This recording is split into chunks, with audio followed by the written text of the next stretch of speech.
We need an answer by the end of day today. 10 words.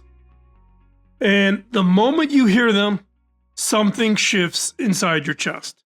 Your pulse increases, your focus narrows, and careful thinking stops. The clock starts. You probably haven't even asked the most important question yet. Is this deadline real? Most of the urgency you feel every day is fake, manufactured by somebody who benefits from you deciding fast instead of deciding well. Most people cannot tell a real deadline from a manufactured one. And by the end of this episode, you will. Let's get into it. Last episode, we talked about decision fatigue, how your brain degrades over a long day. Time pressure is different. Fatigue is a slow drain. Time pressure, it's like a switch. When that clock is ticking, your brain stops analyzing and you start reacting. Normally, the front of your brain runs the show. Careful analysis, weighing trade-offs, long-term thinking. Under time pressure, a faster, older, more emotional region of your brain takes over. You don't feel less accurate. You actually feel more confident. A 2025 study in psychophysiology found that under time pressure, people's confidence in their decisions actually went up while their accuracy went down. You're not just thinking worse. You're thinking worse while being more sure that you're right. That false confidence makes you predictably worse at three specific things. 1, evaluating the trade-offs. You lock onto whichever side your gut grabs first. 2, considering consequences beyond the immediate. Your second-order thinking goes offline. And 3, recognizing what you do not know. Because you feel certain, you stop looking for what you're missing. And that's exactly what manufactured urgency is designed to exploit. This is mind-jacking in its purest form. Someone engineers the pressure, your brain switches modes, and you make decisions instead of yours. You're making what they want you to make by putting you under that time pressure. Now, not all time pressure is the same. Some deadlines are real.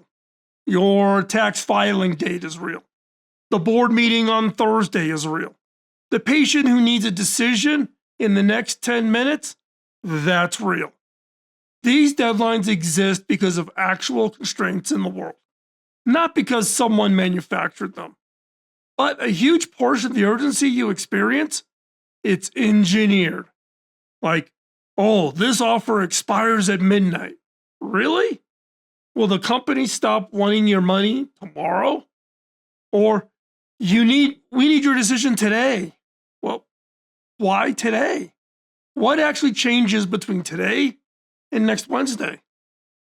Manufactured urgency is one of the most effective persuasion tools ever invented. Countdown timers on websites that will reset if you refresh the page. Limited time sales that somehow run every month. Negotiators who invent deadlines because pressure extracts concessions. Manufactured urgency is everywhere, and it works because of what we just covered. Time pressure flips you into fast decision mode. When someone engineers urgency, they're not just rushing you, they're changing which part of your mind makes the call. The decisions that actually shape your career almost never show up with a countdown timer. That urgency trap pulls your attention to whatever is loudest, while the ones that matter sit quietly in the background until it's too late. So how do you tell the difference? I use 5 tests. Test number 1, the source test. Ask yourself, who benefits from me deciding quickly? If the answer is the person creating the deadline, that is a huge red flag. Real deadlines serve the situation. Fake deadlines serve the person imposing them. The car salesman who says, this price is only good for today, that deadline serves the dealership and the salesperson, not you. The surgeon who says, we need to operate within the hour, that deadline serves the patient. Test number 2, the consequence test. Ask, what actually happens if I wait? Not what I'm told will happen, but what will actually happen. The offer expires. Does it? And what would happen if you called back next week? In most cases, that offer magically reappears. Real deadlines have real, verifiable consequences. Manufactured ones have threats that evaporate on contact. Test number 3, the history test. Has this urgent situation happened before? If the company has run ending soon promotions every month for a year, that is not urgency. That's a business model. If a colleague marks everything, every email they send you is marked urgent, that's not urgency. That's a habit. Test number 4, the reversibility test. This one builds on earlier work in the series. How reversible is this decision? If you can cancel, return, or renegotiate, urgency matters less. But if the decision is hard to reverse, it's like a long-term contract or a major hire. Artificial urgency is especially dangerous. The less reversible the decision, the more suspicious you should be of anyone rushing you. Test number 5, the separation test. Remove yourself from the pressure source and check if the urgency survives. Step out of the room. Sleep on it. Call back tomorrow. Real urgency persists when you leave. Manufactured urgency dissolves or waits for you. You don't need all 5 to spot fake urgency. 2 or 3 is usually enough. And once you start applying these tests, something fundamentally shifts. You realize how much of the urgency in your life was never yours to begin with. I've watched this happen with more than one friend. I've had a couple of friends recently who got cancer diagnoses within the last 3 years or so. And doctor gave them a timeline. You are stage 4 and you only have so many years to live. And in every case, the same thing happened. Not panic, but clarity. Every manufactured urgency in their lives just fell away. The stuff that didn't matter stopped getting their attention. The stuff that did got all of their attention. They're all well past the timelines that their doctors gave them. They survived past the date, and the outlook is good. But the clarity that they got from being in that true sense of urgency never went away. They didn't need 5 tests. They already know which pressure is real and which is not real. Most of us do not get that kind of forced clarity on urgency. So we need tools to create it for ourselves. So now everything I've just said could become very sophisticated excuse to never decide anything. Oh, I need more time to think about it is sometimes wisdom, and sometimes it's avoidance wearing wisdom's clothes. They feel identical from the inside, and that's what makes this so difficult. Recognizing avoidance in yourself is one of the hardest skills in this entire series. We spent all of episode 10 on it because there's no quick trick for telling the two apart. If you haven't watched that one, go back. I'd recommend you listen to it. For this episode, the key connection is this: manufactured urgency and avoidance are opposite problems that feed each other. The more you've been burned by fake deadlines, the more justified "I need more time" feels like. And the more you default to delay, the more vulnerable you become when real urgency hits. But watch for this. If you're using the 5 tests to justify delay rather than evaluate urgency, that avoids borrowing the language of skepticism. The tests are meant to help you evaluate the deadline, not give you another reason to avoid the decision. So how do you calibrate between moving too fast and waiting too long? Jeff Bezos talks about the one-way and two-way door decisions. I've expanded that into what I call Stakes-Reversibility Grid. 2 questions. How much does this matter? And how hard is it to undo? So think of it as a 2x2 grid. How much does this matter? Is it important? Not important. How hard is it to undo? Easy to undo, hard to undo. So let's take a stab at this. So low stakes, easy to reverse, such as which project management tool to try, where to hold the offsite, what to order for lunch. Decide that immediately. Don't let it drag you down. These are the decisions people waste hours on that deserve minutes. Now, what about high stakes, easy to reverse, such as a new marketing campaign, a pilot program, a hire with a 90-day probation period? Decide quickly, but build in a review date, let's say 2 weeks from now. You can course correct, so speed matters more than perfection.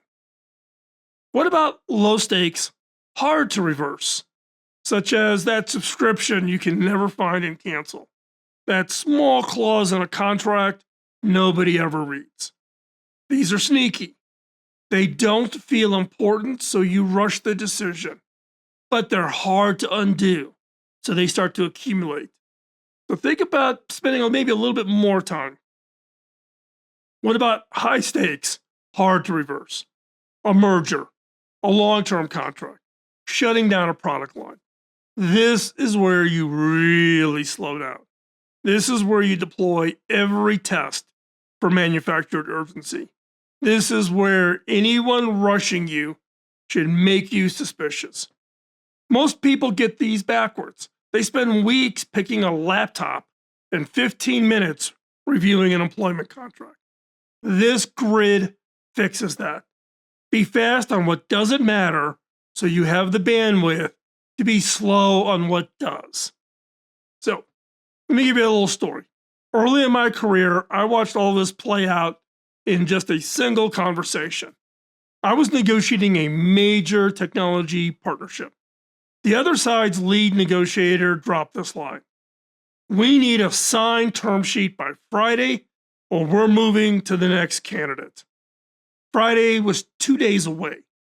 Now I felt that shift, that tightening, the stress, that narrowing of focus. My brain immediately started racing towards, so how do we make this work by Friday? Not, should we? Now, what are these the right terms? Just speed. Then I caught it. I did the source test. Who benefits from the Friday deadline? Oh, they did. We were their preferred partner, and they knew it, and we knew it. And we checked the consequence test. What actually happens if we miss Friday? They go to the backup. They've already passed over once. So I said, now, we're serious about this partnership, but we want to get the terms right. We will have our response by next Wednesday. And I sat back and I waited. Their response? Okay. The deadline was never real. That's what this skill gives you. Not the ability to stall, not the excuse to avoid commitment. The judgment to know which pressure deserves your speed and which deserves your skepticism. So next time you feel that tightening in your chest, that rush to decide, run 2 tests before you respond. I would suggest the source test. Who's benefiting from this decision? And then the consequent test. What actually happens if I wait? You don't need all 5 every time. These 2 alone will catch most of the manufactured urgency before it catches you. That's not indecisiveness. That's intelligence.